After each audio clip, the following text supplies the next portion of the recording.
अल्तमश जब ऑफिस से निकला तो बाहर सन्नाटा छाया हुआ था, क्योंकि उस समय शाम के 5:30 बज रहे थे और सारे वर्कर्स 5 बजे ही चले जाया करते थे।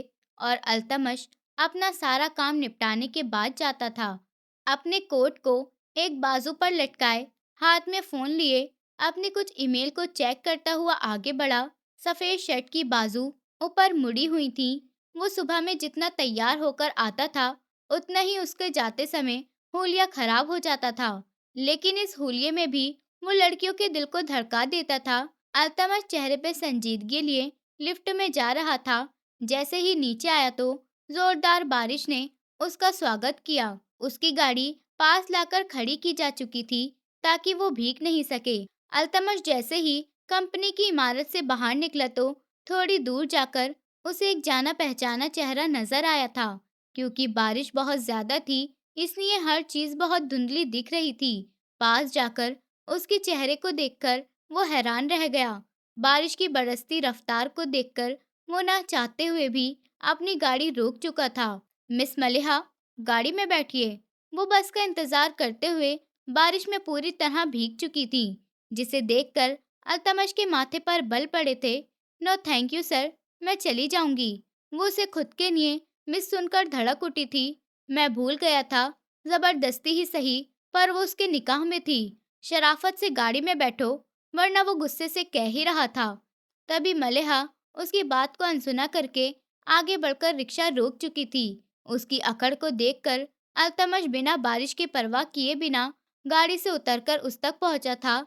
इससे पहले वो रिक्शा में बैठती, अल्तमश ने उसका बाजू पकड़कर गाड़ी में बैठने के लिए मजबूर कर दिया। उसे छूने पर अल्तमश को एहसास हुआ था कि वो बुखार से जल रही है। बिना कुछ बोले अल्तमश ने गाड़ी आगे बढ़ाकर उसे घर ड्रॉप करने का सोचा था, मगर उनके घर तक पहुंचने से पहले ही बारिश बहुत ज्यादा तेज हो गई। उसने शीशे से बाहर का हाल देखा और फिर एक नज़र मलिहा पर भी डाली, जो बारिश में भीगने की वजह से थर-थर काँप रही थी। उसकी बिगड़ती हालत देखकर अल्तमश उसे घर पर लेकर आ गया था, पर जब तक मैं बेहोश हो चुकी थी और उसकी हालत से पता चल रहा था कि उसकी तबीयत बहुत खराब हो चुकी है। अल्तमश ने तेज रफ्तारी से गाड़ी रोकी और उतरकर उसकी तरफ आकर उसे बाहों से सहारा दे गया था, क्योंकि इसके अलावा कोई और रास्ता नहीं था। मलिहा का निढाल मौजूद अपने बाजू में संभाले आगे बढ़कर उसके होठ की तरफ देखा था। उसके होठ नीले पड़ रहे थे और भीगने की वजह से उसके कपड़े उसके जिस्म से चिपके हुए थे। इस वजह से अल्तमश अपनी नजरें चुराता हुआ जल्दी से लॉन्च में पहुंचा। तभी शाइस्ता बेगम किचन से निकलकर बाहर आईं और अपने बेटे के हाथ में किसी लड़की को देखकर वो हैरान परेशान आगे बढ़ी थी। ये तो मलिहा है। क्या हुआ बच्ची को? वो एकदम से बोली तो अल्तमश के चेहरे की संजीदगी और बढ़ गई। आपकी बच्ची बहादुर बनने निकली थी, तो देख लीजिए नतीजा। मैडम बारिश में भीगकर बुखार में पड़कर बेहोश हो चुकी हैं। अल्तमश का रुख गेस्ट रूम की तरफ था। तभी शाइस्ता बेगम बोली, तुम क्या करते हो अल्तमश? ये तुम्हारे साथ ही होती है तो ख्याल नहीं रखा जाता तुमसे इसका। शाइस्ता बेगम उसके साथ आगे बढ़ते हुए गुस्से से कहने लगी। अल्तमश ने आगे बढ़ते हुए रुककर कमरे के दरवाजे को देखते हुए अफसोस से ना में सर हिलाया था। मम्मी प्लीज मुझे लेक्चर बाद में दे दीजिएगा, अभी पहले से कपड़े चेंज करा दीजिए। इसकी हालत बिगड़ रही है। मैं डॉक्टर को कॉल करता हूँ। अगर कोई इस मौसम में घर तक आ गया तो बहुत अच्छा होगा। और वो अल्तमश की बात सुनकर तेज रफ्तारी से अपने कमरे की तरफ बढ़ गई थी। अल्तमश ने कमरे में जाते ही मलेहा को बेड पर लिटाते और उसे कंबल डालते हुए उसका चेहरा देखने लगा, और फिर हाथ आगे बढ़ाकर अल्तमश ने उसके माथे को छू लिया था। उसकी रंगत में सफेदी घूमने के साथ साथ बदन ठंडा भी पड़ रहा था। अल्तमश, वो जो एक हाथ टेबल पर टिकाया हुआ झुकते हुए आहिस्ता आहिस्ता एक हाथ से उसके गाल को सला रहा था, और अपनी मम्मी के आने पर उनकी आवाज पर बुरी तरह चौंक गया था, और फिर अपनी मम्मी को देखते हुए शर्मिंदा होकर बाहर निकल गया था और उसके कपड़े चेंज कराने के बाद दोबारा उसके पास आया था। उस समय उसके साथ डॉक्टर भी आया था और शाइस्ता बेगम उसके पास परेशान सी बैठी थी और फिर अपने पति अंसार सबको बताने के लिए कमरे से निकल गई थी। अल्तमश डॉक्टर के चेकअप करने तक वहीं टहलता रहा और एक नज़र भी मलिहा के चेहरे से नहीं हटाई। तुम लोगों ने मुझे पहले क्यों नहीं बताया? अंसार साहब नाराज होते हुए कमरे में अंदर आए तो अल्तमश हैरान हो गया। ना जाने इस लड़की में ऐसा क्या था जिससे उसने उसके माँ बाप को अपना दीवाना बना लिया था। वो डॉक्टर को बाहर छोड़ते हुए और नौकर से दवाई लाने के लिए कहता हुआ दोबारा कमरे में आया था। मलिहा होश में आ रही थी। मम्मी, इसकी मेडिसिन आ रही है, आप इतने से कुछ खिला पिला दें। डॉक्टर का कहना है कि इसका बीपी बहुत कम है और मेहरबानी करके इस गरीब को भी शाम की चाय पिला दें। अल्तमश को अपने पिता की गहरी नजरों का सामना करना पड़ता था। वो सवाल भरी नजरों से उसे देख रहे थे और अल्तमश उनकी आंखों में भरा सवाल देखकर गहरी सांस भर गया था। क्या हो गया है आप दोनों को? इन मैडम को गुस्सा करने के बजाय मुझे ही सुना रहे हैं, जबकि मैं बिल्कुल नहीं जानता था कि बाहर बारिश हो रही है। अल्तमश की गुस्से वाले लहजे पर मलिहा शर्मिंदा सी हो गई, अपनी नजर झुका गई। वो अंकल, मैं अपनी बस का इंतजार में खड़ी थी। मुझे लेट हो जाता तो वो चली जाती, पर वो आज आई ही नहीं। वो मुश्किल से बोली थी और उसकी बातें सुनकर अल्तमश ने अपनी आंखें बंद की थी और बोला, देख लीजिए अपनी चहीती का हाल। और एक घूरती हुई नजर डालता हुआ वो कमरे से बाहर चला गया था। उसकी गुस्से भरी नजर देखकर मलिहा का दिल घबराया था। मैं तो पहले ही उसके लिए कोई अहमियत नहीं रखती थी और मलिहा की वजह से अपने माँ बाप से बातें सुनी तो उसके मूड का बिगड़ना तो आम सी बात थी। मलिहा ने अपने अंदर के जज्बात को छुपाते हुए शाइस्ता बेगम और अंसार साहब को अपने अंदर के जज्बात को दबाते हुए मुस्कुराई। शाइस्ता बेगम और अंसार साहब की तरफ देखते हुए अपनी तबीयत ठीक होने का यकीन करवाया था। अल्तमश और अंसार साहब खाने की टेबल पर रात में मौजूद थे, जबकि शाइस्ता बेगम मलिहा के पास थी। मम्मी, बंद कर दें बस इसकी इतनी परवाह करना और खाना खाएं आकर। शाइस्ता बेगम को मलिहा के कमरे से निकलता और दोबारा किचन की तरफ जाता देखकर बोला था, शर्म करो अल्तमश, वो बीमार है और वो बच्ची कभी मेरे घर पर आ जाए तो हर काम करने के लिए तैयार रहती है। शाइस्ता बेगम अपनी कुर्सी संभालते बोली तो अल्तमश ने हैरत से अपना सर झटका था। सारे इस घर में आने और राज करने की कोशिश है, जबकि मैं वो कभी कामयाब नहीं होने दूंगा। दिल में खुद से नाराज होकर अपने अंदर की भड़ास निकाल रहा था, जबकि शाइस्ता बेगम की अगली बात से वो अंदर तक जल बुन उठा था। अल्तमश, खाना खाने के बाद मलिहा को उसके घर पर छोड़कर आ जाना, वहाँ करीम साहब परेशान हो रहे हैं। उन्होंने मलिहा के पापा को बताया था, मैं नहीं जा रहा मम्मी कहीं, मुझे तो आज इस लड़की से हमदर्दी करके महंगी पड़ गई, मेरे तो गले ही पड़ गई है। वो खाने से उठता हुआ गुस्से से बोला तो अंसार साहब ने अपना चम्मच प्लेट में रखकर उसे घूरा था। वो लड़की पत्नी है तुम्हारी और इसकी जिम्मेदारी फर्ज है तुम पर। अंसार साहब का लहजा बहुत सख्त था। हाँ, मगर जबरदस्ती मेरे ऊपर थोपी गई है जिम्मेदारी। अल्तमश के साथ जवाब देने पर शाइस्ता बेगम परेशान हुई थी। अल्तमश, प्लीज खामोश होकर खाना खाओ और आप भी गुस्सा मत करिए, तबीयत खराब हो जाएगी आपकी। वो एक साथ दोनों को समझा रही थी जब अंसार साहब की नज़र कुछ दूरी पर खड़ी मलिहा पर गई। वो न जाने कब से वहां आकर खड़ी थी। मलिहा अपने चेहरे को नॉर्मल लेकर आगे बढ़ी थी, जो उसके लिए काफी मुश्किल था, क्योंकि वो अल्तमश के बोले जाने वाले एक शब्द सुन चुकी थी। अपनी बेइज्जती बर्दाश्त करना उसके लिए बहुत मुश्किल काम था। अंकल, मुझे घर पर जाना था, वो हल्की आवाज में बोली थी। चलो बेटा, मैं तुम्हें छोड़ आता हूँ।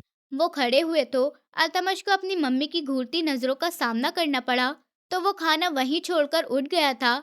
आप रहने दीजिए पापा, मैं जा रहा हूँ, बस जिंदगी में यही रह गया था। अंसार साहब को रोकता हुआ मलिहा के पास से गुजरता हुआ इतनी ऊंची आवाज में बोला, जो उसकी आवाज उसके कानों तक पहुंच चुकी थी। ये सुनकर मलिहा को एक अजीब सी बेइज्जती महसूस हुई। वो शाइस्ता बेगम से मिलते हुए बाहर की ओर चली गई। विंडो स्क्रीन से नजर हटाए मलिहा ने चुपके से अल्तमश की तरफ देखा था, जो सख्त तेवर लिए गाड़ी ड्राइव कर रहा था। मलिहा को अपने आप की हैसियत बहुत कम महसूस हो रही थी। अल्तमश के लाख जान छुटाने के बाद भी वो उसके सर पर बोझ की तरह बन जाती थी और कोई ना गलती होते हुए भी वो उसकी नज़रों में कसूरवार ठहरती थी। आई एम सॉरी, आज आप मुझे फोर्स कर कर नहीं बिठाते तो ये सब नहीं हो रहा होता। मलिहा ने बोलते हुए अपने होंठ दबाए थे। हाँ, अच्छा ही था कि मैं तुम्हें वहां खड़ा रहने देता। उसकी बात सुनकर अल्तमश उसकी तरफ देखते हुए गुर्राया था। कुछ देर के लिए दोनों की आंखें आपस में मिली थीं। उसके बुखार की वजह से उतरा हुआ चेहरा देखकर अपना चेहरा सामने कर गया। उसकी गुर्राहट पर मलिहा के चेहरे पर नमी उतरी थी। बस मेरी किस्मत ही खराब है, और कुछ तुम लोगों को मेरी शराफत रास नहीं आती। वो जोर से सर झटकता हुआ बोला और हॉर्न पर हाथ रखते हुए उठाना भूल गया था। हर तरफ शोर होने लगा तो मलिहा को लगा ऐसा ही शोर उसके अंदर भी जिंदा है। खराब मूड की वजह से अल्तमश गाड़ी की रफ्तार बहुत तेज बढ़ा चुका था। जब बराबर में मलिहा डिसबैलेंस होती हुई अल्तमश के बाजू से लग गई, सॉरी सॉरी, गिर गई थी, और अल्तमश उसके ऊपर चिल्ला गया, ठीक से बैठो और सीट बेल्ट लगाओ। अल्तमश ने गुस्से से कहा। मलिहा ने उसके बाजू से हाथ लगाकर पीछे किए तो वो बुरी तरह से घबराई थी, क्योंकि अल्तमश हाफ बाजू की शर्ट पहना हुआ था। इस चीज पर दोनों के दिल में एक अजीब सी सरसराहट उठी। मलिहा जल्दी से पीछे हटते हुए अपने हाथ की मुट्ठी बंद कर ली थी और चेहरे की हवाइयां उड़ी हुई थी। उसके बाद मलिहा ने दोबारा अल्तमश की तरफ नहीं देखा था। अल्तमश की मौजूदगी में मलिहा ने उसे चुपके चुपके देख रही थी, और अल्तमश भी उसकी नजर को देखकर भी कुछ नहीं कह पाता था। अब वो नहीं देख रही थी तो अल्तमश का मिजाज बिगड़ने लगा था। शायद उसे उसका इस तरह देखना अच्छा लगने लगा था।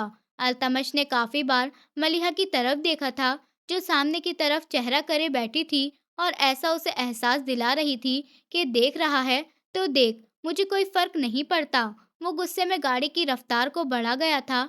आप अंदर नहीं आएंगे? मम्मी पापा से मिल लेना, अच्छा लगेगा। गाड़ी मलिहा के छोटे से घर के सामने रुकी थी। मलिहा ने गाड़ी में उतरने से पहले अल्तमश से कहा था, फिर कभी आऊंगा, अभी मैं थक गया हूँ, आराम करना है मुझे। मलिहा से बात करते हुए अल्तमश के लहजे में बेरुखी सी थी। मलिहा उसकी बात सुनकर गाड़ी से निकली थी। उसे पता था वो दोबारा कुछ कहेगी तो वो उसके ऊपर गुस्सा करेगा, लेकिन गाड़ी से निकलते हुए मलिहा का सर इतनी बुरी तरह से चकराया तो उसे अपने आप को बचाने के लिए गाड़ी का सहारा लेना पड़ा था।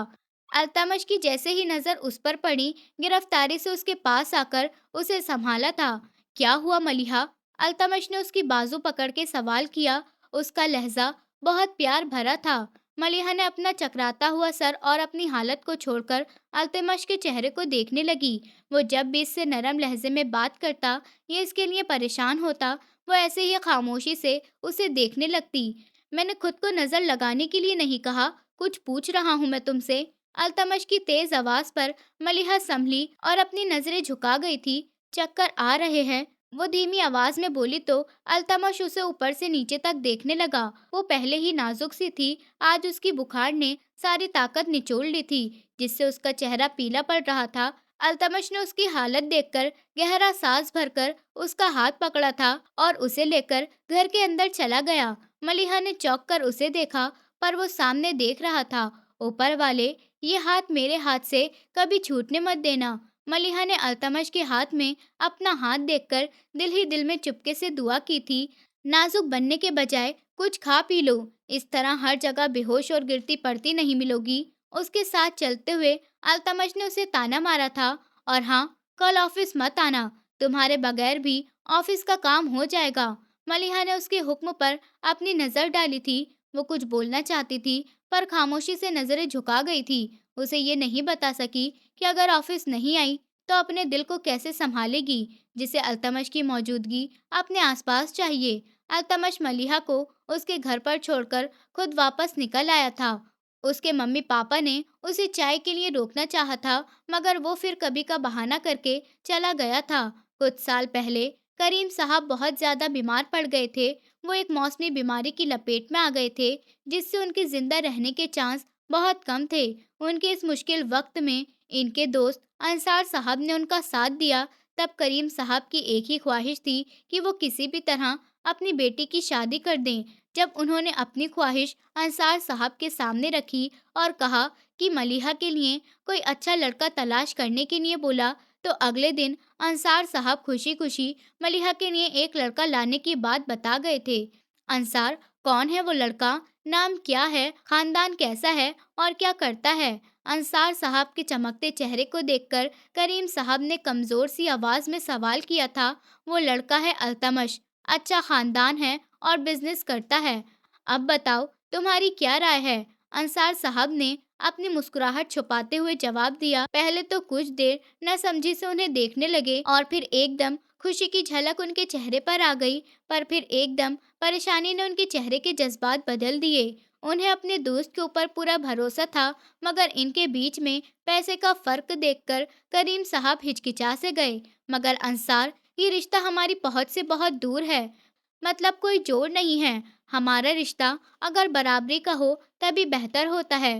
करीम साहब की आवाज में एक अजीब सी हिचकिचाहट थी। करीम, अब तुम ऐसी बातें करके मेरी खुशी को ठेस पहुंचा रहे हो। मैंने कभी हम दोनों में कोई फर्क नहीं करा। मुझे मलिहा बेटी शुरू से पसंद रही है, तो क्या अब तुम मुझे मना कर दोगे? अंसार साहब उन्हें इमोशनल ब्लैकमेल करने लगे तो वो बेचारे ना में गर्दन हिलाते हुए बोले, ऐसा कुछ नहीं है अंसार, जैसा तुम कहोगे वैसा ही होगा। मलिहा तुम्हारी बेटी है। करीम साहब के मान जाने पर अंसार साहब मुस्कुरा रहे थे और फिर अंसार साहब इस सिलसिले में बात करने के बाद करीम साहब की तबीयत अचानक बिगड़ गई और उन्हें हॉस्पिटल एडमिट करना पड़ा। तब अंसार साहब ने करीम साहब की थोड़ी तबीयत में सुधार आते ही अस्पताल से ही अल्तमश को मौलवी और कुछ गवाह लाने का हुक्म दिया और फोन बंद कर दिया था। रोते हुए परेशान वही मलिहा बैठी थी। अपने पापा के होश में आने पर वो पास आई तो अंसार साहब ने उसके सर पर धमाका किया कि अभी कुछ देर में इसका निकाह अल्तमश से होने वाला है। मगर पापा, मलिहा ने कुछ बोलना चाहा, लेकिन करीम साहब अपनी मर्जी का बताकर उसे खामोश कर गए थे। मलिहा की सोच में काफी साल पहले की एक तस्वीर उभरी थी। वो अकड़ू सा इंसान उसके साथ शादी के लिए कैसे मान सकता है? मलिहा को हैरत हुई थी, मगर फिर अपने पापा की खुशी की वजह से वो सब कुछ अपने दिमाग से निकाल चुकी थी। दूसरी तरफ अपने पापा के मुंह से अपने निकाह का सुनकर उसके पैरों तले जमीन निकल गई थी। पापा, आप कैसे इस तरह मुझसे पूछे बिना मेरी शादी का फैसला कर सकते हैं, और वो भी ऐसी लड़की से जिसके साथ हमारा स्टेटस नहीं मिलता। मैं इस लड़की को जानता नहीं हूँ, वो कैसी है, उसका नेचर कैसा है? अल्तमश फोन पर ही भड़कता जा रहा था। अंसार साहब ने खामोशी से उसका ये अंदाज और भड़कनापन बर्दाश्त किया था, क्योंकि वो जानते थे कि ऐसे अचानक फैसले पे वो ऐसे ही रिएक्ट करेगा। मैं अपने दोस्त को जबान दे चुका हूँ। तुम चाहो तो मैं इससे ये कह दूं कि मेरे बेटे के अंदर सारे लिहाज खत्म हो गए हैं। अंसार साहब के इमोशनली बातों और मूड बिगड़ने लगा था। जो भी करें, मैं नहीं आ रहा। अल्तमश ने मना करना चाहा तो अंसार साहब बोले, ठीक है, तो फिर मैं भी घर पर नहीं आऊंगा जब तक तुम मेरी बात नहीं मान लेते। उन्होंने धमकी दी तो अल्तमश के ऊपर इसका गहरा असर हुआ था। आ रहा हूं मैं, वो गुस्से वाले अंदाज में बोलता हुआ फोन बंद कर गया। मगर अंसार साहब ने बुरा नहीं माना था, क्योंकि इतना गुस्सा तो उसका बनता था। फिर थोड़ी ही देर में वो हॉस्पिटल आ गया था और मलेहा मिसेस अल्तमश बन चुकी थी। निकाह के बाद अल्तमश ने अपने मम्मी पापा और उनके बीच में बैठी हुई मलिहा को देखा तो कुछ देर के लिए उसकी नज़र मलिहा पर रुक सी गई थी। वो खुद पर उसकी नज़र महसूस करते उसने अपनी नज़र उठाकर देखा तो सच में वो उसे देख रहा था। उसने फौरन अपनी आंखें झुका ली तो उसकी नज़र देखकर अल्तमश अपने आप को होश में लाकर खुद को शर्मिंदा महसूस करने लगा। मानता हूँ लड़की खूबसूरत है, मगर इसकी जिंदगी का इतना बड़ा फैसला इसके बिना किया गया है, ऐसा तो आजकल की लड़कियों के साथ भी नहीं होता जैसा मेरे साथ हुआ है। अल्तमश दिल ही दिल में बातें करता हुआ अपना मुंह बना रहा था। गुस्से भरी नजर अपनी मम्मी पर डाली, जो मलिहा की नजर उतार उतार कर नहीं थक रही थी, जैसे न जाने उसे कब से बहू बनाने का सोचकर बैठ चुकी थी। फिर ज्यादा देर वो वहां नहीं रुका और खामोशी से हॉस्पिटल से निकल आया था। करीम साहब की तबीयत कुछ ठीक हुई तो उन्हें घर ले आया गया था, मगर फिर भी वो किसी तरह काम वगैरह नहीं कर सकते थे, इसलिए घर के हालात बहुत खराब हो चुके थे। तो मलिहा ने उनका बेटा बनकर साथ दिया था और पढ़ाई छोड़कर वो नौकरी की तलाश में निकल चुकी थी। एक दिन रोड के किनारे खड़ा हुआ देखकर अंसार साहब ने उसे अपनी गाड़ी में बिठाया। उन्होंने उसकी वहां खड़े होने की वजह जाननी चाहिए तो मलिहा ने झिझकते हुए बता दिया, वो नौकरी की तलाश में है। मलिहा की बात सुनकर अंसार साहब ने नाराजगी से उसकी तरफ देखा और सख्ती से उसे अपनी पढ़ाई पूरी करने को कहा था, मगर मलिहा जिद करके उन्हें खामोश कर गई थी, क्योंकि वो किसी के ऊपर बोझ नहीं बनना चाहती थी। अच्छा, एक बात मैंने तुम्हारी मानी है, तो एक बात तुम मेरी मानोगी। अंसार साहब मलिहा को अपनी कंपनी में ले आए थे। Uncle please. मलिहा ने उनका इरादा समझते हुए इनकार करना चाहा था। वो आगे से हाथ खड़ा कर गए थे, तो मलिहा ने अपनी मुट्ठी दबा दी थी। तुम नौकरी करोगी तो सिर्फ यहाँ, वरना रोज यूनिवर्सिटी जाओ। अंसार साहब की बात पर मलिहा को उनकी बात माननी ही पड़ी और उसे अल्तमश के पास रहने का मौका मिला। पता नहीं कब मलिहा का दिल अल्तमश के लिए धड़कने लगा था, पर कुछ दो बोल के निकाह का असर था कि मलिहा खुद को अल्तमश की तरफ अट्रैक्ट होने से रोक नहीं पाई। पर वहीं अल्तमश का व्यवहार उसके साथ बहुत ज्यादा ठंडा था, जिसकी बदौलत मलिहा जल्दी जान गई थी कि अल्तमश की इस निकाह में बिल्कुल भी मर्जी शामिल नहीं थी। तो खुद के इस तरह राजी होने पर मलिहा को बहुत ज्यादा तकलीफ का सामना करना पड़ा था। पर इस सब के बावजूद मलिहा खुद को अल्तमश से प्यार करने से रोक नहीं पाई थी। वो खुद को एक तरफा प्यार का रोग लगा बैठी थी। अल्तमश लिफ्ट से निकलता अपने ऑफिस की तरफ बढ़ने लगा, तो एकदम उसकी नज़र मलिहा के केबिन की तरफ उठी थी। यहाँ पर आज वो 2 दिन गैर हाजिर रहने के बाद मौजूद थी। मिस मलिहा, 2 दिन पहले आपको फाइल दी गई थी, वो लेकर आए जल्दी। उसके नज़दीक से गुजरते ऑर्डर करते वो अपने ऑफिस की तरफ चला गया। मलिहा का दिल दुख से भरा हुआ था, जिस पर उस इंसान ने उसकी तबीयत के बारे में जानने की कोशिश भी नहीं की थी। इस तरह तो कोई अनजान इंसान भी नहीं करता। ये तो उसकी एम्प्लॉय होने के साथ उसकी बीवी भी थी। मलिहा को यहाँ काम करते 2-3 महीने हो गए थे, पर अभी तक किसी को उनके निकाह के बारे में पता नहीं था। मलिहा दुख भरे दिल के साथ वो वाली फाइल लेकर अल्तमश के ऑफिस की तरफ बढ़ गई थी। अल्तमश अपना लैपटॉप ऑन करे हुए था। बाहर बारिश है। वो कुछ दूरी पर जाकर खड़ी हुई थी। जो पॉइंट आपने नोट किए थे, वो बताइए मुझे। लैपटॉप की कीबोर्ड पर तरह तरह के बटन प्रेस करता हुआ बिजी होने के अंदाज में बोला। मलिहा ने फाइल को खोलकर उसके सामने रखते बोलना शुरू कर दिया, तो अल्तमश ने पीछे अपनी कुर्सी से टेक लगाई थी और सुनने के साथ उसने बारीक तरीके से उसके चेहरे का जायजा भी लिया था। और उसके चेहरे से झलकती खुशी और सादापन को महसूस करते अल्तमश को उसकी तबीयत बेहतरीन का अंदाजा हो गया था। पर अपने ईगो के हाथों मजबूर होकर उसने मुंह से उसका हाल पूछना गवारा नहीं समझा। वो दोनों अपने अपने काम में बिजी थे, जब ऑफिस के दरवाजे पर दस्तक देते बिना इजाजत के इंतजार किए कोई अंदर दाखिल हुआ, तो मलिहा ने फाइल से और अल्तमश ने उसके चेहरे से नजर उठाते आने वाले इंसान को देखा। आने वाली एक मॉडर्न सी खुश शक्ल लड़की थी, जिसको मलिहा ने अनजान नजरों से देखा था। जब अल्तमश के बोलने पर मलिहा ने पलटकर उसकी तरफ देखा था, मतलब वो आने वाली लड़की को जानता था। अरे आओ सनम। अल्तमश के इस अंदाज पर मलिहा का खून जलने लगा था। हेलो, कैसी हो? सॉरी, मुझे थोड़ी देर हो गई। वो लड़की भी जवाबन मुस्कुराते हुए आगे बढ़ी, कुर्सी पर आकर बैठी थी। कोई बात नहीं, इट्स ओके। अल्तमश के शब्द पर वो लड़की खिलखिला उठी। Thank you. वैसे ये मेहरबानी सिर्फ मेरे लिए है, या फिर ऑफिस के सारे वर्कर्स को ही ये मेहरबानी हासिल है?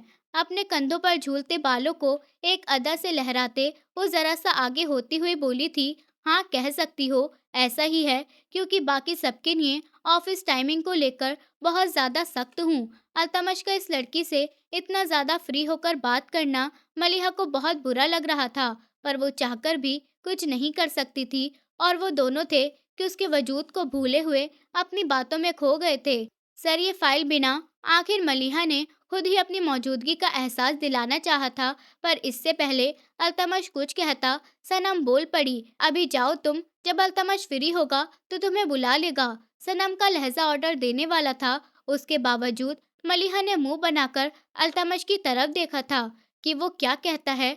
ओके मिस मलिहा, फिलहाल आप जाइए। उसके चेहरे की संजीदगी को जांचते हुए एकदम कह दिया था, तो फाइल पढ़ते हुए तेजी से बाहर चली गई। पर जाते जाते उसके कान में सनम की आवाज पड़ रही थी, जो अल्तमश को चाय के लिए कह रही थी। ये कौन लड़की थी जो मुंह उठाकर अल्तमश से फ्री हो रही थी? मलिहा ने मुंह बनाते हुए फाइल को अपने टेबल पर लाकर पटक दिया था। मिस मलिहा होठ बिगाड़ते हुए चेहरे के अलग अलग एक्सप्रेशन बनाती बड़बड़ाती हुई अपनी कुर्सी पर बैठी थी, जब उसके कानों में एक साथ की कलीग की हंसने की आवाज पड़ी। वो चौंकते हुए ना समझी से उसकी तरफ देखने लगी। क्योंकि वो उसकी तरफ देखकर हंस रही थी। क्या यार, कितने क्यूट एक्सप्रेशन बना रही हो तुम अपने चेहरे पर।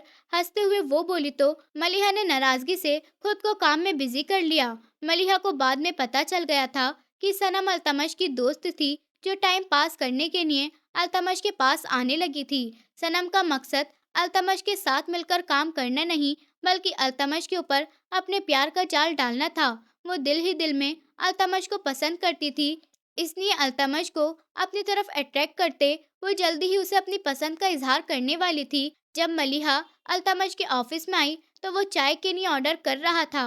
मलिहा को देखते हुए फोन टेबल पर रख गया था, जिस पर मलिहा का बेवजह मुंह बन गया था। दिल में ख्वाहिश जागी थी कि काश वो कभी उसके साथ भी चाय पीते हुए वक्त गुजारता। मलिहा के दिल में पहले कभी ऐसी ख्वाहिश पैदा नहीं हुई थी। अब जब से सनम आई तब से ही और दिल में बिगड़ती हुई अजीब फरमाइश करने लगा था।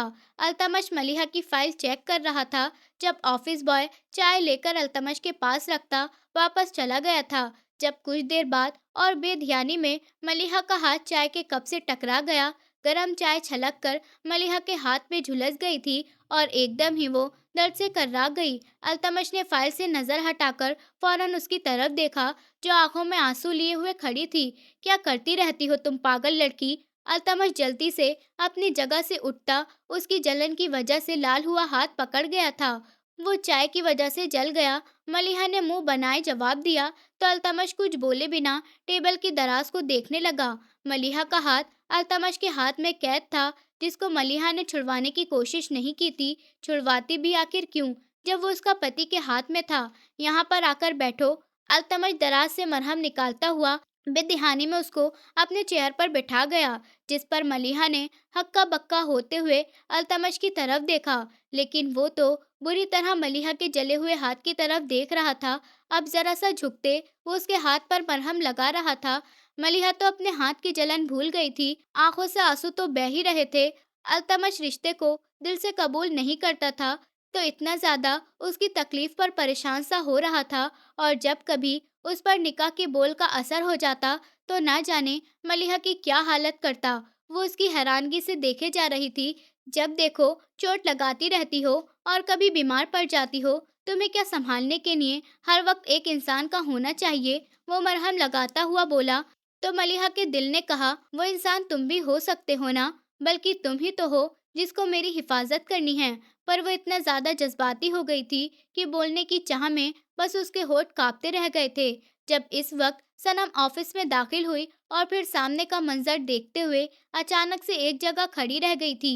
वो बड़ी बड़ी आंखों से अल्तमश और मलिहा को देख रही थी। मलिहा का अल्तमश की कुर्सी पर मौजूद होना उसके अंदर चिंगारी भर गया। अल्तमश के एक काम से एम्प्लॉय के लिए इतना ज्यादा संपत्ति देना, सनम को ये बात समझ नहीं आ रही थी। सनम की तरफ देखता इससे पहले कि वो सीधा खड़ा होता, मलिहा एकदम दर्द से कर्राई थी, तो अल्तमश दोबारा से उसकी तरफ देखने लगा।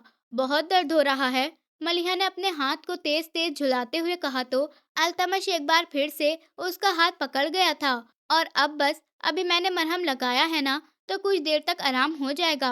अल्तमश उसके हाथ को नरमी से सहलाते हुए उस पर फूंक मारने लगा था, जिस पर मलिहा ने फिर बहुत जताती हुई नजरों से सनम की तरफ देखा था, क्योंकि वो ये सब ड्रामा सनम को जलाने के लिए ही कर रही थी। पर जलन इतनी ज्यादा नहीं थी जितनी मलिहा कह रही थी। अल्तमश, तुम शायद बिजी हो, मेरे ख्याल से बाद में आ जाऊंगी। ठीक है। सनम आग उगलती हुई नजरों से मलिहा को देखते पलट गई। इससे पहले अल्तमश उसे रोकता वो चली गई थी। मलिहा भी अब जाने के लिए खड़ी हुई, पर वो जो काम करना चाहती थी वो तो हो गया था। आप ये दर्द का बहाना बस सनम को जलाने के लिए कर रही थी ना। अल्तमश ने उसकी परखती हुई नजरों से देखा तो वो बौखला गई थी। नहीं तो सर, आपको शायद गलत फहमी हुई है। मैं चलती हूँ। मलिहा तेजी से आगे बढ़ी, कहीं अल्तमश को सच्चाई का पता न लग जाए। न जाने उसकी तेजी पर अल्तमश ने ना में सर हिलाया। अल्तमश मीटिंग रूम से बाहर निकला तो हर तरफ गहरी नजर डालता हुआ ठिठक गया था, क्योंकि मलिहा अपने केबिन में मौजूद नहीं थी। मिस मलिहा कहाँ पर गई हैं? अल्तमश ने उसके साथ मौजूद केबिन में बैठी लड़की से पूछा था। सर, वो अभी थोड़ी देर पहले बहुत परेशानी की हालत में कहीं गई हैं, पर अफरा तफरी में उन्होंने कुछ बताया नहीं। इस लड़की की बात सुनते ही अल्तमश चेहरे पर परेशानी के असर लिए ऑफिस में चला आया था। क्या हो सकता है भला? कहीं उसके पापा की तबीयत तो ज्यादा खराब नहीं हो गई। कॉल करके पूछूं। अल्तमश जो खुद से बातें कर रहा था, सोच रहा था, कर लेता हूँ, कह दूंगा कि बिना बताए ऑफिस से जाने की वजह से कॉल की है। वो फैसला करता हुआ फोन निकाल गया था, पर वहां पहले से ही मलिहा का मैसेज आया हुआ था, जिसमें लिखा हुआ था कि अंसार साहब की तबीयत खराब होने की वजह से उनको अस्पताल ले जाया गया है और वो भी वहीं पर जा रही है, तो मीटिंग से फ्री होकर वो भी वहां आ जाएं। साथ ही हॉस्पिटल का नाम की डिटेल्स भी मौजूद थी। मैसेज पढ़ते ही अल्तमश के होश उड़ गए थे। वो भागम भाग ऑफिस से निकलता जा रहा था। अल्तमश की आवाज, सब ठीक तो है? सनम उसके ऑफिस की तरफ ही आ रही थी। उसको देखते ही वो पूछने लगी, वो सनम, मेरे पापा हॉस्पिटल में हैं, मैं वहीं पर जा रहा हूँ। अल्तमश बड़ी मुश्किल से बोलता हुआ लिफ्ट की तरफ बढ़ गया था। अरे अच्छा। सनम के अफसोस भरे शब्द की आवाज निकली, जिस पर ध्यान दिए बिना वो वहां से चला गया। सनम ने उसके पीछे जाने की कोशिश नहीं की, ये सोचते हुए कि कौन अभी अस्पताल जाते वहां की दवाइयों की बदबू भरा माहौल बर्दाश्त करेगा। वो बाद में कुछ देर की फॉर्मेलिटी निभाने के लिए जाने का इरादा करते, खुद भी अपना हैंडबैग लेते ऑफिस से चली गई थी। और वहां अल्तमश नहीं था तो उसका क्या काम था? अंसार साहब को कुछ ही दिनों से सेहत की परेशानियों से गुजरना पड़ रहा था। अल्तमश ने इसलिए उनको कुछ दिन रेस्ट को कहते सख्ती से ऑफिस आने से मना कर रखा था, पर वो नहीं जानता था कि अंदर ही अंदर उनकी तबीयत इतनी ज्यादा खराब है। इस वक्त सभी अंसार साहब के पास हॉस्पिटल में उनके कमरे में मौजूद थे। सबके चेहरे कुछ सुकून की हालत में थे, क्योंकि अंसार साहब अब अपने होश में आकर सबसे बातें कर रहे थे। करीम देख लो, मैं भी तुम्हारी लाइन में शामिल हो गया। मेरी अब बस यही दिल की ख्वाहिश है कि अपने बच्चों की खुशी देख लूं। अंसार साहब इमोशनल होकर बैठे हुए मलिहा को देख रहे थे, और बोले तो उसके चेहरे पर गुलाल बिखर गया था, जबकि अल्तमश ने अपने पापा की बात पर सर झटका गया था। आज वो अपने पापा को लेकर बहुत डर गया था। दिल दिमाग में वो वक्त याद आया जब करीम साहब बीमार थे। न जाने मलिहा ने क्या महसूस किया होगा। पहले आप बिल्कुल पहले की तरह तंदुरुस्त होंगे, ठीक होंगे, फिर अपने दिल की ख्वाहिश पूरी करते रहना, समझे? अब से मैं आपके ऊपर बिल्कुल गहरी नजर रखूंगा। अल्तमश की प्यार भरी डांट पर सब हंस पड़े थे। मलिहा अंसार साहब को अपने हाथ का बनाया सूप पिला रही थी, जिसको वो नखरों के साथ पी रहे थे। जब सनम भी वहां पर चली आई, अल्तमश ने सबको उससे इंट्रोड्यूस कराया, तो वो मुस्कुराती अंसार साहब की तरफ बढ़ते हुए उनको फूल का बुके पकड़ाने लगी। जब उसकी नजर उनके नजदीक बैठी हुई मलिहा को देखकर उसका दिल डूब गया था। वो यहाँ पर भी अल्तमश के साथ मौजूद थी। आखिर इसका अल्तमश से क्या रिश्ता था? सनम ने सोचा था उसके बामुश्किल से वो 5 मिनट ही वहां पर रुक सकी थी, पर अस्पताल के उस कमरे से निकलते ही वो अल्तमश से इस बारे में जानने का पक्का इरादा कर चुकी थी। फिर सनम ने उससे सामना होने पर चालाकी से करीम साहब के बारे में पूछा था, जिसकी वजह से मलिहा का रिश्ता भी साफ पता चल जाता, क्योंकि वो उनकी ही बेटी थी। और फिर अल्तमश से जो कुछ उसको पता चला, वो सुनकर सनम फिर से खुश हो गई थी, क्योंकि करीम साहब बस अंसार साहब के दोस्त थे और थे भी गरीब। उसको यकीनन से और परेशान हो रहे हैं। मलिहा से सनम को कोई मसला नहीं हो सकता था, पर मलिहा का व्यवहार याद आते ही उसकी आईब्रो ऊपर हो गई थी। अल्तमश, एक बात कहूँ, प्लीज बुरा नहीं मानना, तुम्हारी दोस्त हूँ तो तुम्हारे भले के लिए कह रही हूँ। वो लड़की मलिहा मुझे कुछ अच्छी नहीं लगी है। मतलब कि वो बहाने बहाने से तुम्हारे करीब आने की कोशिश करती है, तुम्हें अपने जाल में फंसाना चाहती है। अल्तमश, तुम्हें नहीं पता कि मिडिल क्लास लड़कियां अमीर लड़कों को फंसाने के लिए क्या कुछ नहीं करती। सनम अल्तमश की बड़ी वेलविशर बनती हुई बोल रही थी, पर आज जाने क्यों मलिहा के बारे में कही हुई सनम की बातें अल्तमश को पसंद नहीं आई थी, जबकि कुछ वक्त पहले वो भी मलिहा के बारे में यही सोच रखता था। पर आज से सनम की बातों से उसको बुरा लग रहा था। अल्तमश का दिल न कुछ गवारी से भर गया। कानों में कुछ वक्त पहले होने वाली बातें गूंज रही थी, जब शाइस्ता बेगम और अंसार साहब ने बातों बातों में उसको बताया था कि करीम साहब और मलिहा खुद स्टेटस के फर्क की वजह से बड़ी मुश्किल से इस रिश्ते के लिए माने थे। उस दिन इस बात पर अल्तमश ने ज्यादा ध्यान नहीं दिया था, पर आज वो शब्द अल्तमश के दिल दिमाग पर बार बार क्लिक होने लगे थे। नहीं सनम, ऐसी बात नहीं है। वो अल्तमश अभी कुछ बोल पाता कि एक ऑफिस वर्कर के आ जाने पर वो चुप हो गया। और इस तरह ये बात यहीं की यहीं दब गई। मलिहा को ट्रैफिक की वजह से ऑफिस पहुंचने में देर हो गई थी। वो तेजी से चलती हुई कंपनी के बड़े गेट से अंदर दाखिल हुई तो अल्तमश को भी जाता हुआ देखकर उसने खुद को उसकी डांट सुनने के लिए तैयार किया था, क्योंकि ऑफिस वर्कर हमेशा उसके आने से पहले मौजूद होते थे। मलिहा ने सीढ़ी की तरफ कदम बढ़ाने चाहे जब अल्तमश उसको रोक गया।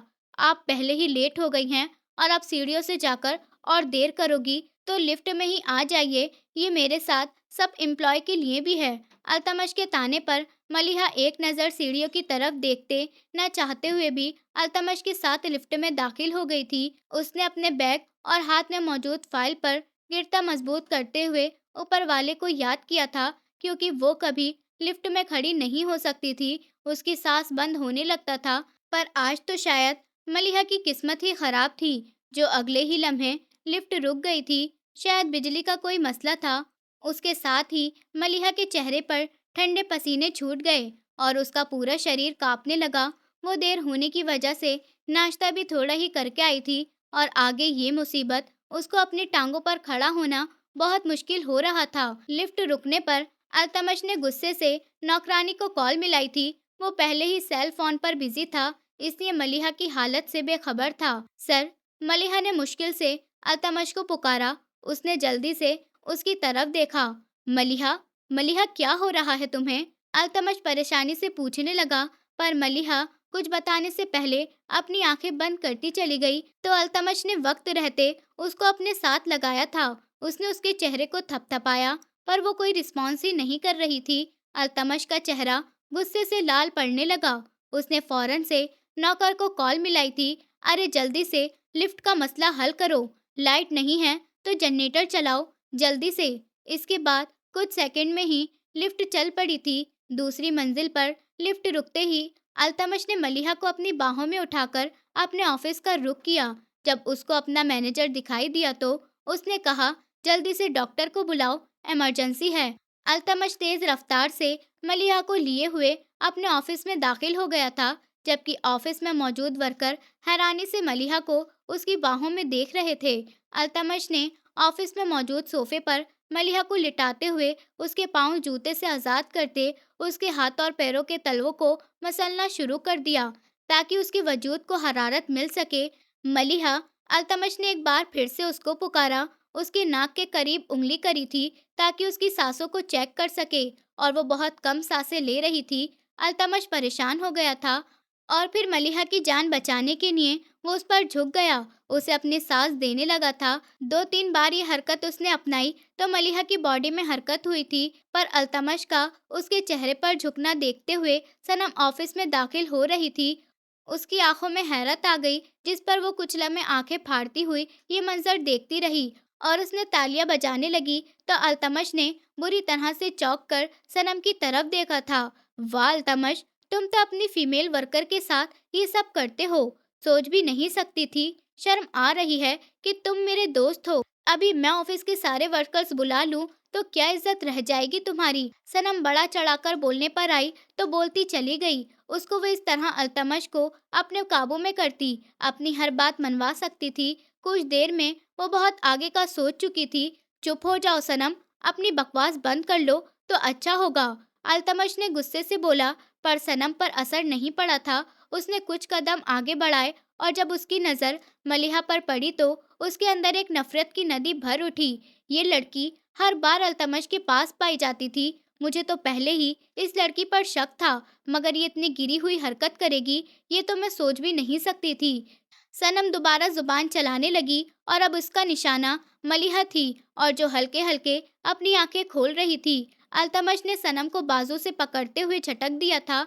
मैं तुम्हारा मुंह तोड़ दूंगा अगर मलिहा के लिए एक भी बुरा शब्द मुंह से निकाला तो। अल्तमश ने उंगली उठाकर उसे वार्न किया। उसके ये शब्द कुछ कुछ मलिहा के कान में भी गूंजे थे, तो वो सर पर हाथ रखकर उठने की कोशिश करने लगी। क्यों, आखिर ऐसा क्या है इस लड़की में? तुम्हारे साथ तुम्हारे घरवाले भी इसके दीवाने हैं। सनम चीखी थी, क्योंकि ये पत्नी है मेरी। काफी महीने पहले हमारे घरवाले हमारा निकाह कर चुके हैं, समझी तुम? अल्तमश का एक एक शब्द सनम के अंदर उतरा था। कुछ देर के लिए पूरा माहौल खामोश हो गया था। मलिहा ने अल्तमश के ये शब्द अपने पूरे होशो हवास में सुने तो उसे यकीन नहीं आ रहा था। मगर अल्तमश की ये बात सनम के अलावा अल्तमश के मैनेजर और वहाँ मलिहा की तबीयत से परेशान वर्कर्स भी ये सब सुन चुके थे। जो मैनेजर और डॉक्टर के साथ अल्तमश के ऑफिस में आ रहे थे, सब हैरत से पत्थर बने खड़े थे। डॉक्टर साहब, प्लीज जल्दी आइए। अल्तमश सबको नजरअंदाज करता हुआ डॉक्टर से बोलता हुआ पीछे पलटा तो मलिहा को होश में देखकर वो उसके करीब हुआ था। कैसी हो? तबीयत कैसी है? क्या हुआ था तुम्हें? अल्तमश ने एक साथ में कई सारे सवाल पूछ लिए थे, जिससे उसके परेशानी साफ नजर आ रही थी। वो मैं इस्तेमाल नहीं कर सकती, इसलिए नजर झुकाकर मलिहा ने जवाब दिया तो उस पर अल्तमश गहरी सांस भरते हुए पीछे हुआ ताकि डॉक्टर मलिहा को देख सके। इनका बीपी बहुत हद तक लो है, इन्हें कुछ खिलाए पिलाएं और ये दवाइयाँ इस्तेमाल करना। डॉक्टर की दूसरी बात पर अल्तमश ने मलिहा को घूरा तो वो शर्मिंदा सी होकर नजरें फेर गई थी। डॉक्टर के साथ अल्तमश सबको बाहर भेज चुका था। सनम तो पहले ही जा चुकी थी। अल्तमश ने मलिहा के लिए कुछ खाने पीने का मंगवाकर उसकी तरफ अपना चेहरा किया और फिर उसके पास सोफे पर जाकर बैठ गया। कुछ देर दोनों के बीच में खामोशी छाई रही थी। आई एम सॉरी कहना बनता भी है और नहीं भी, क्योंकि शुरू से लेकर अब तक मुझे पापा के निकाह करने पर गुस्सा था और फिर थोड़ी सी गलत फहमी भी थी। अल्तमश की आखिरी बात पर मलिहा ने सवालिया नजरों से उसकी तरफ देखा। नजरें चुराकर बोल गया था, मुझे लगता था शायद करीम अंकल और तुम लालच में रिश्ता जोड़ रहे हो। अल्तमश शर्मिंदगी भरी आवाज में बोला तो मलिहा के मुंह से भी हैरानगी की आवाज में से क्या निकला था, क्या? तो आप कैसे गलतफहमी दूर हुई आपकी, क्योंकि अब भी हम मिडिल क्लास से ही हैं? मलिहा ने घूरते हुए सवाल किया तो अल्तमश ने अपने कान को मसला था। बस अब चल गया ना पता, हर कोई एक जैसा तो नहीं होता ना, और तुम भी ऐसी नहीं हो। यानी किसी खोट के बिना तुमने मुझसे रिश्ता जोड़ा है। वैसे भी मम्मी पापा हर समय तुम्हारे गुण गाते हैं, तो मुझ पर भी तुम्हारा असर हो ही गया कि तुम्हारी सारी अच्छाई मेरे सामने खुल गई है। और फिर तुम मेरे निकाह में हो, शायद इसलिए मेरे दिल में इज्जत और मोहब्बत जगह बनाने लगी है। वो हल्के से बोलता हुआ मलिहा को बहुत प्यारा लगा था। ऊपर वाले ने मलिहा की सारी मांगी हुई दुआएं कबूल कर ली थी। फिर तुम मुझसे मोहब्बत करती थी, तो मोहब्बत करने वालों का दिल नहीं दुखाना चाहिए। अल्तमश ने मुस्कुराते हुए उसे देखा तो मलिहा ने मुंह फुलाकर उसे देखा था कि आखिर उसके दिल का ये राज उसको कैसे पता चला।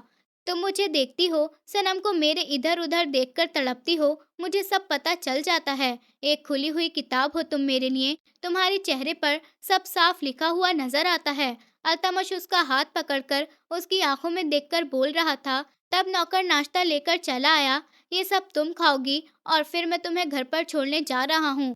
रेस्ट करोगी तुम, और जल्दी से जल्दी, क्योंकि मैं रुखसती का इरादा कर चुका हूँ। आज सब ऑफिस वालों को हमारे रिश्ते का पता चल चुका है, तो सबको वलीमा खिलाना तो बनता है। अल्तमश उसके आगे नाश्ता रखकर खड़ा हो गया था और उसे अपने आने वाले कल के बारे में बताकर मलिहा के चेहरे पर शर्मीली मुस्कुराहट लाने की वजह बन रहा था।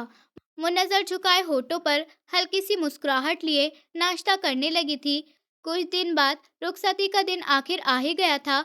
सुबह से ही मलिहा के घर में मेहमानों की चहल पहल और मिठाइयों की खुशबू फैली हुई थी। सबके चेहरों पर सुकून था, जैसे बरसों की दुआ आज पूरी हो रही हो। मलिहा हल्के गुलाबी जोड़े में सजी थी, सर पर दुपट्टा और हाथों में मेहंदी की महक लिए आईने के सामने बैठी थी। तभी उसकी मम्मी ने उसके सर पर हाथ रखा और कहा, ऊपर वाला तुम्हें हमेशा खुश रखे बेटा, हमारी दुआएं तेरे साथ हैं। मलिहा ने कुछ बोलना चाहा, पर गला सूख गया। आंखों से आंसू दुपट्टे में समा गए। तभी बाहर से अल्तमश की गाड़ियां और बारात पहुंची तो माहौल में एक नई रौनक भर गई। अल्तमश शेरवानी में बेहद संजीदा और सजीला लग रहा था। उसके साथ उसके माँ बाप और करीबी रिश्तेदार भी थे। सबका स्वागत बड़े प्यार से हुआ। निकाह की रस्म पहले ही हो चुकी थी, मगर आज का दिन था जब मलिहा को सच्चे मायनों में अपने घर विदा किया जाना था। जब मौलवी साहब ने दुआ पढ़ी तो हर किसी ने हाथ उठाया और मलिहा के पापा की आंखें भर आईं। उन्होंने थरथराते हाथों से अपनी बेटी का माथा चूमा और धीरे से कहा, अब तेरी जिम्मेदारी किसी और के हवाले है बेटी, खुश रहना, बस यही मेरी तमन्ना है। मलिहा ने सर झुकाकर कहा, पापा आपकी दुआएं ही मेरी ताकत है। फिर विदाई के लम्हे आए जो सबसे मुश्किल थे। जब मलिहा ने अपनी मम्मी को गले लगाया तो पूरे आंगन में सिसकियों की आवाज गूंज उठी थी। अल्तमश ने आगे बढ़कर उसके कंधों पर हाथ रखा और धीमे से कहा, अब ये तुम्हारा भी घर है। मलिहा ने नजरें झुकाए मुस्कुराई और गाड़ी में बैठ गई। रास्ते भर उसके दिल में मिले जुले भाव थे, दर्द भी था मगर साथ ही सुकून भी, कि अब वो उसी के साथ है जो उसे समझता है और संभालना जानता है। 2 दिन बाद वलीमे का दिन आया तो अल्तमश के घर को रोशनी और फूलों से सजा दिया गया था। हर तरफ मेहमानों की भीड़ थी और अल्तमश की मम्मी हर मेहमान का स्वागत मुस्कुराकर कर रही थी। मलिहा आज सुनहरी जोड़े में बेहद खूबसूरत लग रही थी। जब वो सीढ़ियों से नीचे उतरी तो सबकी नजरें उसी पर टिक गईं। अल्तमश ने उसे देखकर हल्की सी मुस्कान दी और आगे बढ़कर उसके बगल में खड़ा हो गया। उनके आसपास फोटोग्राफर और मेहमानों की भीड़ थी, लेकिन दोनों के बीच उस पल एक खामोश रिश्ता बोला था, जिसमें ना इजहार की जरूरत थी ना शब्दों की। बस एक भरोसे भरी नजर थी जो कह रही थी कि अब हर सुबह साथ होगी, हर सुकून उसी की बाहों में मिलेगा। वलीमे की दावत देर रात तक चली। हर मेहमान मलिहा की सादगी और अल्तमश की नरमी की तारीफ करता रहा और अब आखिर में सब मेहमान रुखसत हुए तो मलिहा की आंखों में एक चमक थी। उसे महसूस हुआ कि उसकी जिंदगी अब सच में नई शुरुआत कर चुकी है। मलिहा अपने दिल में पहली बार सुकून और अपनापन महसूस कर रही थी। उसे अब हर सुबह किसी डर या बेचैनी के साथ नहीं, बल्कि एक अजीब सी राहत के साथ जागना अच्छा लगने लगा था। अब उसे यकीन हो चला था कि अल्तमश सिर्फ उसका हमसफर नहीं, बल्कि उसकी जिंदगी का सबसे बड़ी सुरक्षा है। शादी के बाद हर दिन जैसे एक नई शुरुआत बन गया था। घर की हर दीवार पर उसका नाम लिखा महसूस होता था। अल्तमश की मम्मी उसे अपनी बेटी की तरह मानती थी। उसे इतना अच्छा घर और इतना अच्छा साथी मिला था, वो सोचकर वो ऊपर वाले का शुक्र अदा करती थी। अल्तमश सुबह ऑफिस जाने से पहले हमेशा मलिहा से चाय बनवाता और दोनों बरामदे में बैठकर थोड़ी देर बातें करते। कभी मलिहा उसके लिए टिफिन तैयार करती तो कभी वो हंसते हुए कह देता कि अब बस इतना प्यार मत दिखाओ, वरना काम ही भूल जाऊंगा। दोनों के बीच अब वो सुकून भरी नजदीकियां आने लगी थी, जो रिश्ते को गहराइयां देती हैं। अल्तमश जब भी घर लौटता तो मलिहा उसका इंतजार करती। उसकी आंखों में दिन भर की थकान पिघल जाती। जब वो मलिहा को देखता तो कहता, तुम्हारे चेहरे की ये शांति ही मेरे सबसे बड़ी राहत है। एक शाम अल्तमश मलिहा को लेकर समुद्र के किनारे गया। हवा में ठंडक थी और आसमान पर ढलता सूरज सुनहरी परतें बिखेर रहा था। मलिहा ने चुपचाप लहरों की ओर देखा और बोली, अल्तमश, तुम्हें पता है, मैं हमेशा सोचती थी कि मेरे नसीब में कभी सुकून नहीं होगा, मगर आज लगता है ऊपर वाले ने मेरी हर दुआ सुन ली। अल्तमश ने उसके हाथ पर अपना हाथ रख दिया और धीमे लहजे में कहा, जब किसी को दिल से अपनाया जाए तो नसीब भी बदल जाते हैं। मलिहा ने उसकी तरफ देखा। उसकी आंखों में वही भरोसा चमक रहा था जो पहली बार उसने निकाह के दिन महसूस किया था। अब उसकी जिंदगी में कोई डर नहीं था, बस एक गहरा सुकून था जो अल्तमश के नाम से जुड़ चुका था। रात गहरी थी मगर हवाओं में एक नमी और सुकून भरा सन्नाटा था। अल्तमश के घर की बालकनी से समंदर की लहरें साफ सुनाई दे रही थी। मलिहा चांदनी में खड़ी थी। उसका सफेद दुपट्टा हल्की हवा में लहरा रहा था और बाल बार बार उसके चेहरे पर गिर रहे थे। वो कुछ देर तक आसमान की ओर देखती रही, फिर आंखें बंद कर ली जैसे किसी दुआ को दोहरा रही हो। तभी पीछे से अल्तमश आया। उसके कदमों की आहट पर मलिहा पलटी तो वो मुस्कुराकर उठा। उसने हाथों में एक गर्म शॉल पकड़ी हुई थी, जिसने उसे धीरे से मलिहा के कंधों पर रख दिया और बोला, तुम आज भी हवा में यूं खड़ी रहती हो जैसे ठंड का असर तुम पर नहीं होता। मलिहा हल्के से मुस्कुराई और बोली, ठंड का असर दिल पर नहीं पड़ता। अल्तमश ने उसकी ओर देखा और बोला, मगर मुझे ठंड तब लगती है जब तुम मुझसे दूर होती हो। दोनों कुछ पल यूं ही चुप खड़े रहे। बस लहरों की आवाज और दिलों की धड़कन सुनाई दे रही थी।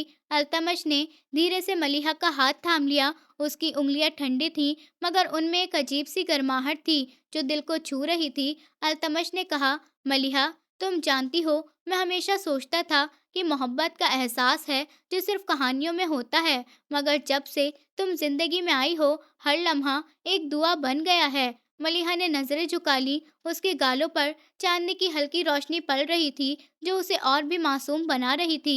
अल्तमश ने आगे बढ़कर उसके बालों को कानों के पीछे किया और धीमे से कहा, अब मुझे लगता है कि ऊपर वाले ने मेरी हर ख्वाहिश तुम्हारे ज़रिए पूरी की है। वो पल इतना सुकून भरा था कि वक़्त ठहर गया। दोनों के बीच अब कोई शब्द नहीं थे, बस एक एहसास था जो दिल से दिल तक पहुँच रहा था। मलिहा ने धीरे से कहा, "अल्तमश, अगर किसी दिन ये लम्हे थम जाएँ, तो क्या तुम मुझे ऐसे ही देखोगे?" अल्तमश मुस्कुराया और बोला, "नहीं, उस दिन मैं खुद वक़्त से कहूँगा कि थम जा, ताकि तुम्हें हमेशा ऐसे ही देखता रहूँ।" मलिहा की आँखों में नमी थी, मगर होठों पर मुस्कान थी। दोनों की खामोशी एक दूसरे से बातें कर रही थी, जैसे चाँदनी उनके वादों की गवाही बन गई हो। उस रात के बाद मलिहा के दिन जैसे बदलने लगे। सुबह और हल्की और खूबसूरत लगने लगी, लेकिन कुछ हफ्तों बाद उसे हर सुबह कमज़ोरी और उलझन महसूस होने लगी। पहले तो उसने ध्यान नहीं दिया, मगर जब हालात रोज़ वैसे ही रहने लगे, तो अल्तमश ने फ़िक्र से डॉक्टर के पास ले गया। जाँच के बाद जब डॉक्टर ने मुस्कुराते हुए कहा, "मुबारक हो, बहुत जल्द आपके घर में नन्ही-सी जान आने वाली है।" तो कुछ पल के लिए मलिहा की सांसें थम सी गईं। उसने अल्तमश की तरफ देखा, जो बिल्कुल खामोश था, मगर उसकी आंखों में खुशी की नमी थी। उसने धीमे से मलिहा के चेहरे को अपने हाथ में लिया और बोला, "मलिहा, तुमने मुझे दुनिया का सबसे बड़ा तोहफा दिया है। अब हमारे बीच सिर्फ प्यार नहीं होगा, बल्कि उस प्यार की एक छोटी सी निशानी भी होगी।" मलिहा की आंखों से आंसू बह निकले, मगर उन आंसुओं में डर नहीं, खुशी थी। उसने धीमे से कहा, "अल्तमश, मुझे हमेशा डर लगता था कि शायद मैं कभी इस काबिल नहीं बन पाऊंगी, मगर आज लगता है ऊपर वाले ने मुझे सबसे खूबसूरत इनाम दिया है।" अल्तमश ने उसके माथे पर हल्के से चूमा और कहा, "मलिहा, अब तुम्हें किसी चीज़ की फ़िक्र नहीं करनी। तुम्हारे लिए मेरी पूरी ज़िंदगी हाज़िर है। बस अब तुम मुस्कुराती रहना।" वक़्त गुज़रने लगा और मलिहा के हर दिन में अब एक नई रोशनी आने लगी। घर में सबके चेहरे पर चमक थी। अल्तमश की मम्मी हर वक़्त उसके आस-पास रहतीं, उसकी पसंद का खाना बनवातीं। अल्तमश हर शाम ऑफ़िस से सीधा घर लौट आता, ताकि मलिहा के साथ कुछ वक़्त बिता सके। कभी वो उसके पास बैठकर बच्चे का नाम सोचता, तो कभी कहता, "मैं चाहता हूँ वो बिल्कुल तुम्हारी तरह मुस्कुराए।" मलिहा हँसती और कहती, "अगर बेटी हुई तो वो तुम्हारी आँखों जैसी हो।"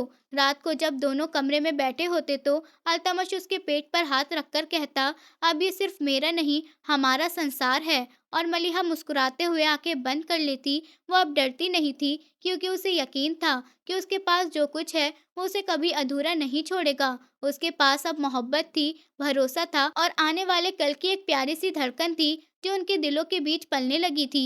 दोस्तों, उम्मीद करती हूँ आपको हमारी कहानी पसंद आई होगी। कहानी पसंद आई है तो वीडियो को लाइक करें, चैनल पर नए हैं तो चैनल को सब्सक्राइब करें और हाँ, नोटिफिकेशन बेल को ज़रूर दबाएं, ताकि अगली अपडेट सबसे पहले आपको मिले।